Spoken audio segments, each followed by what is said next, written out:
Hello hello. आज्ञा नमस्कार। नमस्कार। लभुआ स्त्री कहते ना? आज्ञा सर। आज्ञा टिके तांको विषय रे टिके पचारि परिबि कि आपन किछि? हाँ पचारंतु। आपनकर बाहाघर केबे हितला? मोर सेटा तो मने नहीं सर। तथापि केते वर्ष तळे रहितला? मोर सेमता किछि मने नहीं। आपनकर गोटे पिलाटे अछि कोन पुओ ना झियो? झियोटा।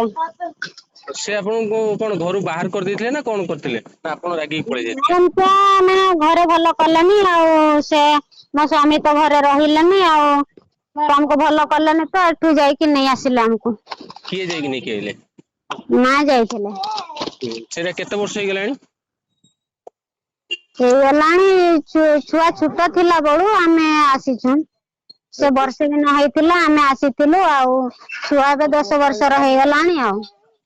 ତାହେଲେ ବାହାଘର ଆପଣଙ୍କର 11-12 ବର୍ଷର ବାହାଘର? ଆଜ୍ଞା ସାର୍। ଏବେ ଆପଣ ରହୁଛନ୍ତି କୋଉଠି? ଏବେ ମୁଁ ଗାଁରେ ଅଛି। ଗାଁ ଟା ମାନେ କୋଉ ଜାଗାରେ? ଏଇ ସାନ କୁସ୍ପଦା। ସାନ କୋଷ୍ଟ? ସାନ କୁସ୍ପଦା ମନୋହରପୁର ପଞ୍ଚାୟତ। ଆଚ୍ଛା ଆଚ୍ଛା କୋଉ ଜିଲ୍ଲା ଏଟା? କେଉଁଝର। କେଉଁଝର ଆଚ୍ଛା ଆଚ୍ଛା। ଆପଣଙ୍କର କଣ ପିଲା ବେଳେ ବାହା ମାନେ କଣ ପିଲା ଇଏରେ ବାହାଘର ହେଇଥିଲା ନା କେବେ କୋଉ ଭଳିଆ କଣ ହେଇଥିଲା? ନା ମୋର ଭଲରେ ବାହାଘର ହେଇଥିଲା। ମାନେ କେତେ ବାହାଘର ଟା ଆପଣଙ୍କର କେତେ ବର୍ଷ ହେଇଗଲାଣି? ସେମିତି ତ ସାର୍ ମୁଁ ତ ପଢିଲା ଝିଅ ନାହିଁ ତ ମୁଁ ସେମିତି ଆଉ ମନେ ପକେଇ ଆପଣ ପାରିବିନି। ପଛେ କେବେ ଫୋନ ଫାନ୍ କରନ୍ତି ନା କରନ୍ତିନି ଜମାରୁ? ନା ନା ମୋ ପାଖକୁ ଫୋନ ଫାନ୍ କରିନାହାନ୍ତି କେହି ଆସିନାହାନ୍ତି ଆମେ ଏଠୁ ଆସିଲା ଦିନଠୁ। କିଛି ଖର୍ଚ୍ଚ ବାର୍ଚ୍ଚ କିଛି ଦିଅନ୍ତି? ନା ନା ସାର୍ ଦେଇନାହାନ୍ତି। ଝିଅ କଥା କିଛି ବୁଝନ୍ତି ନା ବୁଝନ୍ତିନି? ନା ନା ସାର୍ ବୁଝି ନାହାନ୍ତି। କେବେ ବି ଝିଅ କଥା ସେ ବୁଝି ନାହାନ୍ତି? ନା ନା। ଏବେ ଯୋଉ ଏଇ ଯୋଉ ଦେଖୁଛନ୍ତି ଯୋଉ ତାଙ୍କ ନାଁରେ ଯୋଉ ଏଫଆଇଆର ହେଇଛି ସେଇଟା ଆପଣ ଦେଖିଛୁ ଜାଣିଛ ନା ଜାଣିନାହାନ୍ତି?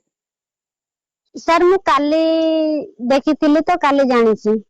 ଓହୋ କଣ ଭାବୁଛନ୍ତି କଣ ସେ ସେଇଟା ହେଇଛି ନା କଣ ଭାବୁଛନ୍ତି ଆପଣ? ତ ମୁଁ ସାର୍ କେମିତି କହିବି ସେଇଟା ମୁଁ ତ କାଲି ହିଁ ଦେଖିଛି। ଆପଣ ଭଦ୍ରକ ଆଉ ଆସୁଛନ୍ତି ନା କେଉଁଝରରେ ହିଁ ରହୁଛନ୍ତି? ନା ମୁଁ ଭଦ୍ରକରେ ରୁହେ କାମ କରେ। ଭଦ୍ରକରେ କୋଉ ତ ଜାଗାରେ ଏବେ କାମ? ମୁଁ ଗାଁକୁ ପଳେଇ ଆସିଛି। ଆଚ୍ଛା ଭଦ୍ରକ କେବେ ଆସିବେ? ଆଉ ଭଦ୍ରକକୁ ଦେଖିଆ ମାସେ କନ୍ତର ଏଇଠି ରହିବି ତାପରେ ଭଦ୍ରକକୁ ଯିବି ଆଉ। ଲବଙ୍କ ବାପା ମା ତାଙ୍କ ଭଉଣୀ କେବେ ବି ଆପଣଙ୍କ ସହିତ କେବେ ଯୋଗାଯୋଗ କିଛି କରିନାହାନ୍ତି? ନା ନା।